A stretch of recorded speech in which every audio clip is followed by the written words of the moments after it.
lo sabe, estamos en mero proceso electoral, yo así le llamo, independientemente que todavía no arrancan campañas, el proceso ya arrancó hace mucho, y quiero agradecer al presidente del Instituto, Mario Pfeiffer, a quien a través de él estamos concretando entrevistas informativas. Escuche bien, es importante que conozca qué están haciendo dentro del Instituto Estatal Electoral. Me da muchísimo gusto recibir al coordinador jurídico del Instituto, Arturo Sosa. Coordinador, muy buenos días, bienvenido y gracias por estar hoy con nosotros. Gracias, muy amable. Primeramente, ¿qué es la coordinación jurídica del Instituto? Bueno, la coordinación jurídica es el área que tiene que ver con la emisión de todos los dictámenes, de todos los acuerdos que surgen del Consejo General del Instituto. Es decir, debemos darle la motivación y la fundamentación jurídica necesaria, porque hoy en día todos los acuerdos que emanan del organismo pueden ser recurridos y pueden ser revisados a través del Tribunal Electoral local o federal en su caso, y para el efecto de que ellos validen las actuaciones que estamos desarrollando al interior del organismo, pues es necesario que vaya con ese sustento jurídico, con esa fundamentación. Y bueno, pues eso es de manera general lo que hacemos, ¿no? Independientemente de coadyuvar en la elaboración de convenios, de contratos, claro, y otro tipo de actividades, inclusive estas, ¿no? ¿Eres el más observado o el más rudo o qué? Pues no necesariamente, yo creo que todas las áreas son observadas, sí necesariamente el área jurídica tiene que ver con todas las demás áreas del instituto, porque a final de cuentas si es un acuerdo que tiene que ver con el área de capacitación, con el área de organización, con cualquiera de las áreas del organismo, pues tiene que pasar por la supervisión, la revisión del jurídico, y bueno, ahí emitimos el dictamen conforme a lo que ellos hayan realizado de manera práctica para que todo, insisto, vaya debidamente fundado. Y ahorita vamos a, un poquito más adelante, si tú me lo permites, voy a meter información sobre una firma de un convenio para que de cierta manera nos puedas explicar ahí cómo se trabaja jurídicamente. Pero hoy el tema es veda electoral y blindaje electoral. Primeramente, ¿cuál es la diferencia, coordinador? Bueno, la veda entendemos desde un punto de vista gramatical que es una prohibición. Entonces, la veda electoral, prohíbe. Veda es una prohibición, y entonces habría que ver qué prohíbe y a quién prohíbe, ¿no? De entrada, y de la veda a la que nos referimos hoy en día, necesariamente tiene que ver con una prohibición a los órganos de gobierno, de las instancias federales, estatales o municipales, y ahorita, si quieres, ahondamos más en ese tema.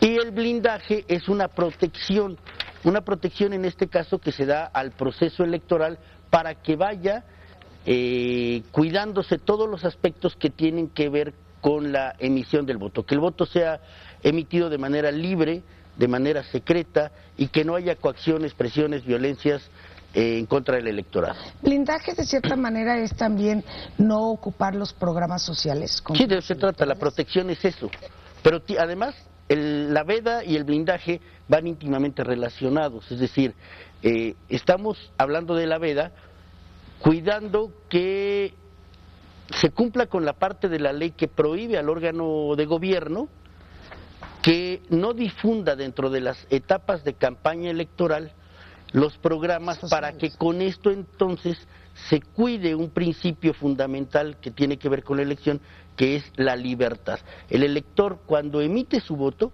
tiene que haberlo hecho de manera libre, ¿sí? Sin presiones, coacciones, violencias, etcétera. Y si se utilizan esos programas sociales cuando hay una campaña, que hasta los compran. Se puede relacionar exactamente, claro. ¿Sí? Entonces, lo que se prohíbe, insisto, en este caso es la difusión en medios de comunicación de los programas sociales. No se prohíbe la ejecución. Ahora, sino la difusión. Exacto, la difusión en medios de comunicación. Pero en la ejecución de los programas, es decir, los programas no deben parar, pero cuando se estén llevando a cabo los programas, debemos de cuidar también que esos programas, al momento de estar siendo otorgados a la ciudadanía, no se ocupen con el ánimo, con la intención de que electorales.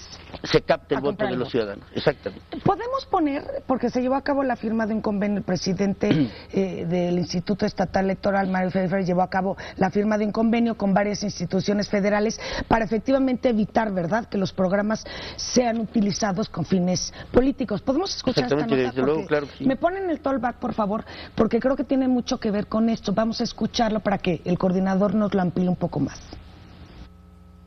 Para salvaguardar la transparencia durante el periodo de campañas de los candidatos a diputados locales que en breve darán inicio, el Instituto Estatal Electoral de Hidalgo y las dependencias federales Edesol, INAPAM, Oportunidades, CDI, DICONSA y LICONSA llevaron a cabo la firma de un convenio de colaboración que permitirá evitar que los programas sociales a cargo de estas instancias sean utilizados con fines políticos electorales. El convenio consiste en establecer mecanismos específicos en donde estas instituciones crearán programas de educación cívica y de participación ciudadana en materia de blindaje electoral, responsabilidades administrativas y delitos electorales, por lo que el Instituto Estatal Electoral proporcionará materiales necesarios para llevar a cabo el programa de capacitación a los servidores públicos de las dependencias participantes en el convenio, y estas a su vez difundirán dípticos a fin de promover el programa de blindaje electoral 2013.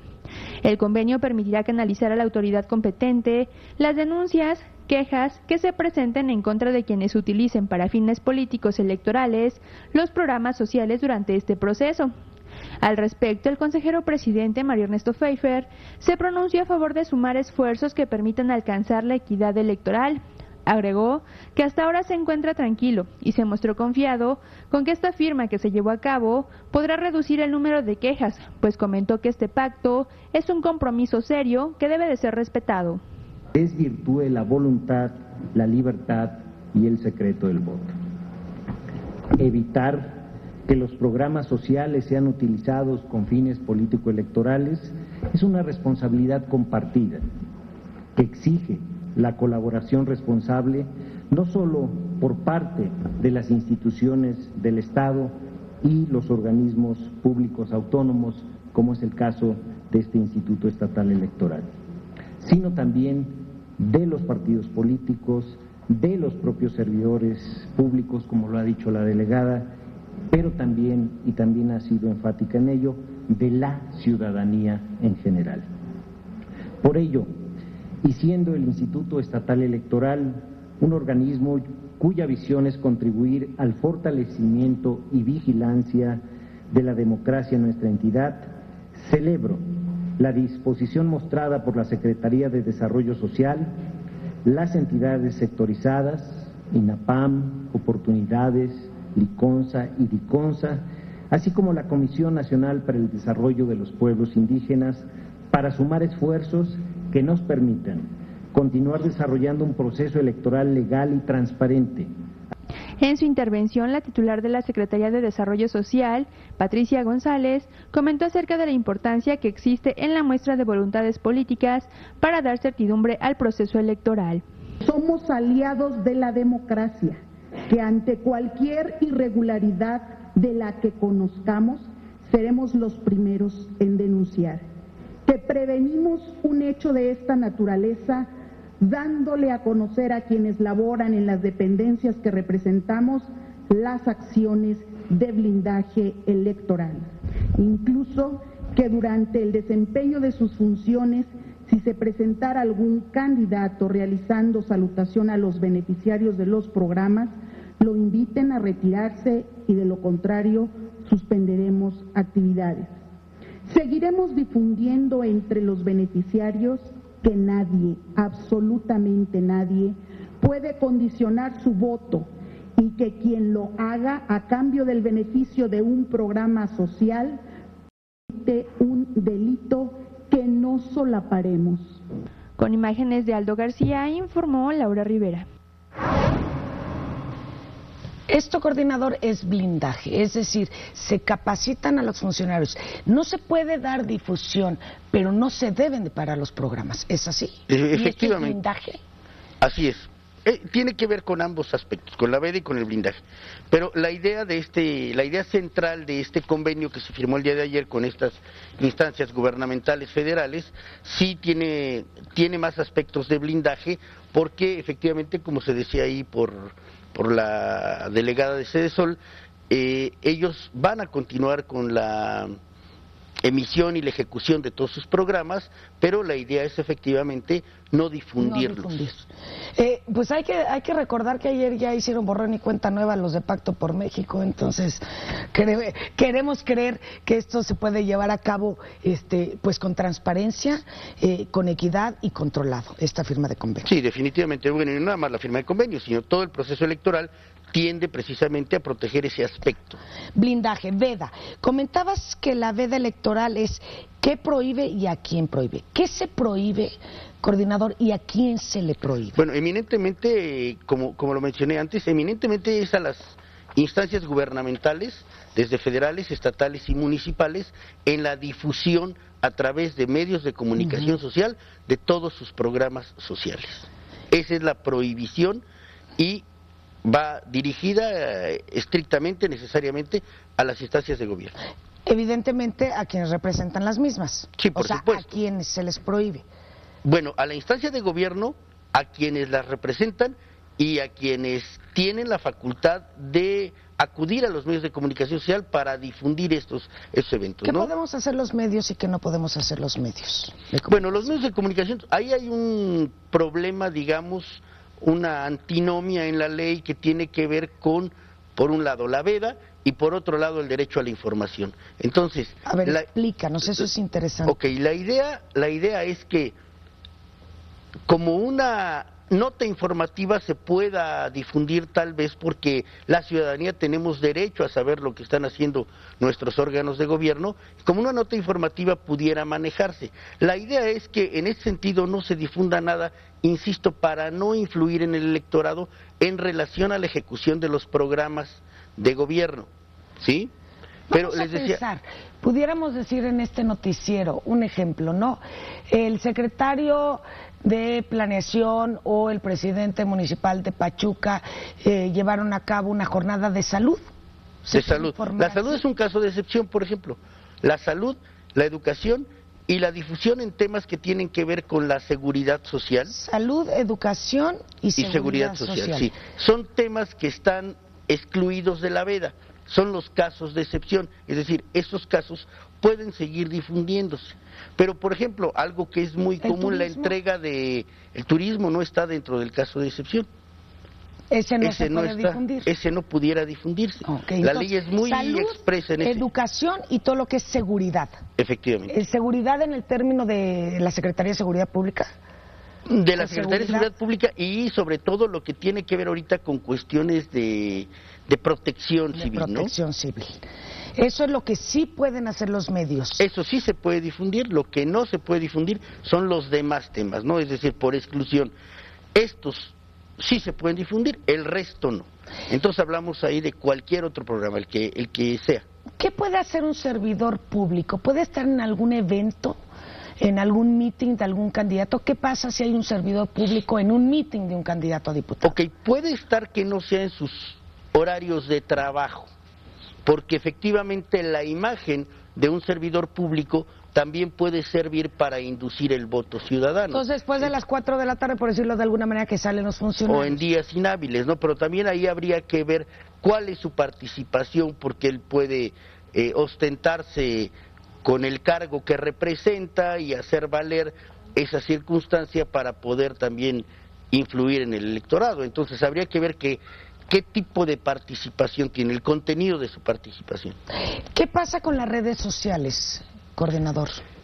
Ese es un problema vigente y que no está regulado aún en la ley. En la ley. El caso de Internet no está regulado, tiene algunos aspectos que se han manejado desde la jurisprudencia, no en la Constitución, no en la ley, sí se está manejando en la jurisprudencia y teníamos el caso, por ejemplo, de una veda, de otra veda, voy a hablar del caso de una veda más vieja que esta, que es el periodo que transcurre del día miércoles, donde terminan las campañas electorales, y el domingo cuando es la elección.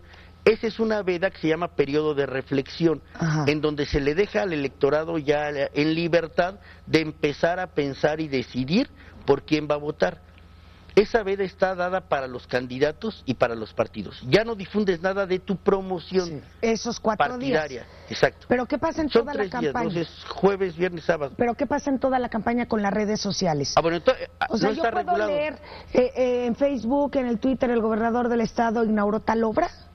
Pues sí, porque eso puede emanar de cualquier ciudadano Y entonces, y a lo mejor ni siquiera lo tienes definido quien sea, ¿no? Porque puedes abrir cuentas sin que necesariamente sepas qué ciudadano es o de quién se trata. Yo como noticiero que tengo Twitter, que tengo página, puedo informar que el gobernador del estado estuvo en Tlanchinol. Sí. A través de las redes. A través de las redes se puede informar. Insisto, aquí todavía el problema está en la incompatibilidad que hay, por un lado, de la veda y por otro lado del derecho a la información. Todavía no está definido. Todavía ¿Pero es una rayita? Sí, es una línea muy tenue que divide la veda y el derecho a la información y que está en proceso de definirse bien cuál es el aspecto. Legalmente todavía no hay.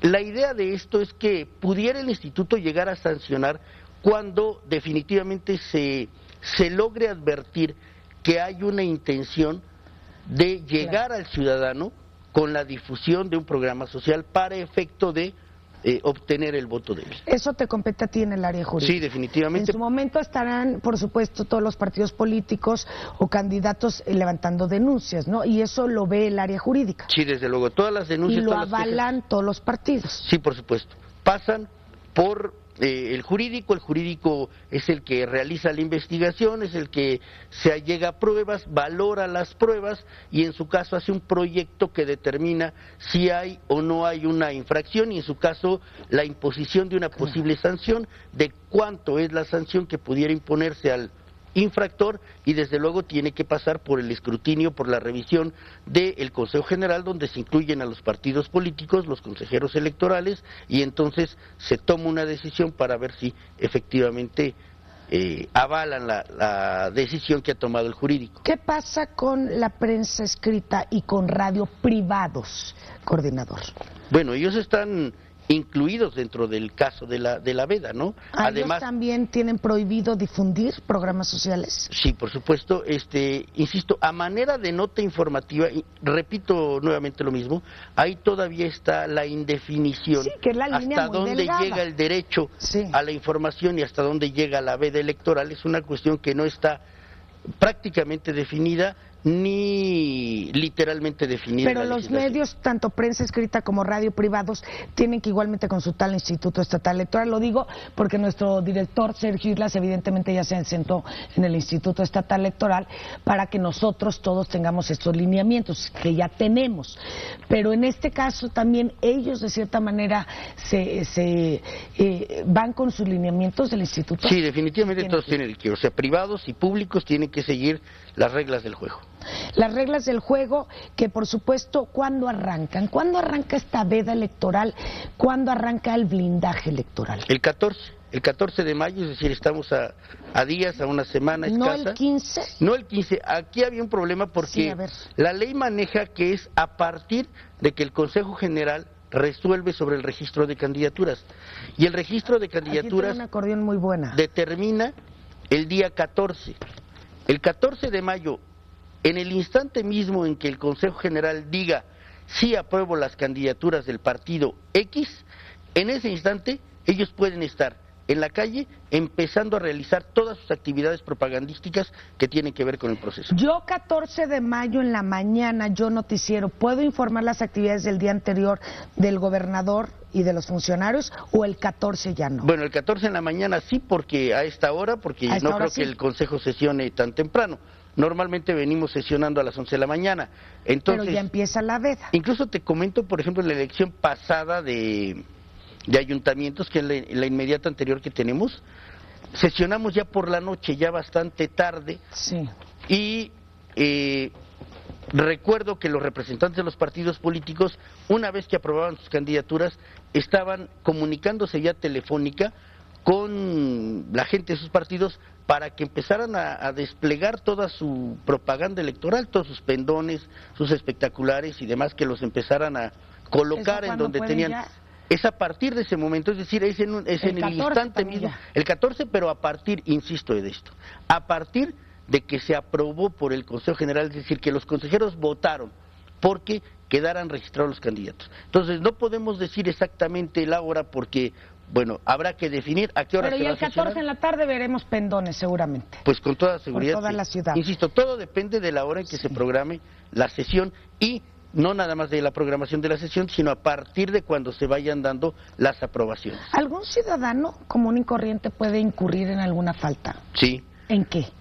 Un ciudadano, por ejemplo, puede colocar a título personal propaganda de un partido político del que sea militante en un lugar prohibido por la ley, que por ejemplo pudieran ser en un poste, en un puente, es decir, en elementos del equipamiento urbano que hoy en día están prohibidos por la ley. Entonces un ciudadano puede incurrir en ese tipo de anomalías.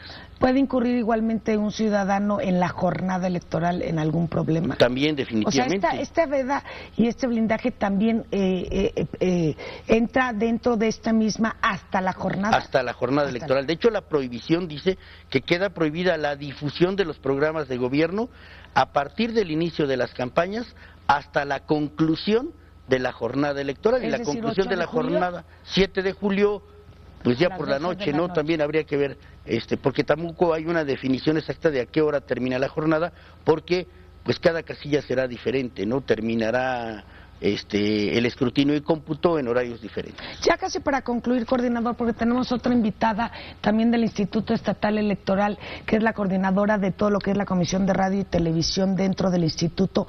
Te quiero preguntar, llevas muchos años en el Instituto, ya tienes toda la experiencia que se requiere para trabajar en este tema.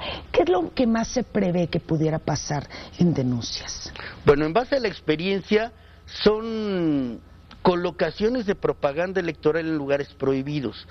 El tema de la veda al que nos hemos referido hoy es un tema relativamente nuevo. Surge en una reforma constitucional de noviembre de 2007 y realmente se viene aplicando aquí, por ejemplo, hasta 2010, porque después hubo que hacer las adecuaciones a la ley.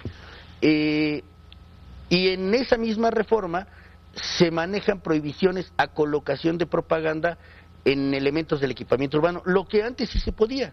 Es decir, anteriormente podíamos detectar en cualquier lugar que había un proceso electoral porque veíamos la ciudad tapizada de propaganda electoral. Sí, sí. Todos los postes, todos los puentes estaban llenos de propaganda. ¿Y antes se podía? Hoy no. Antes se podía. A partir de esa reforma que te comento, ya no se puede.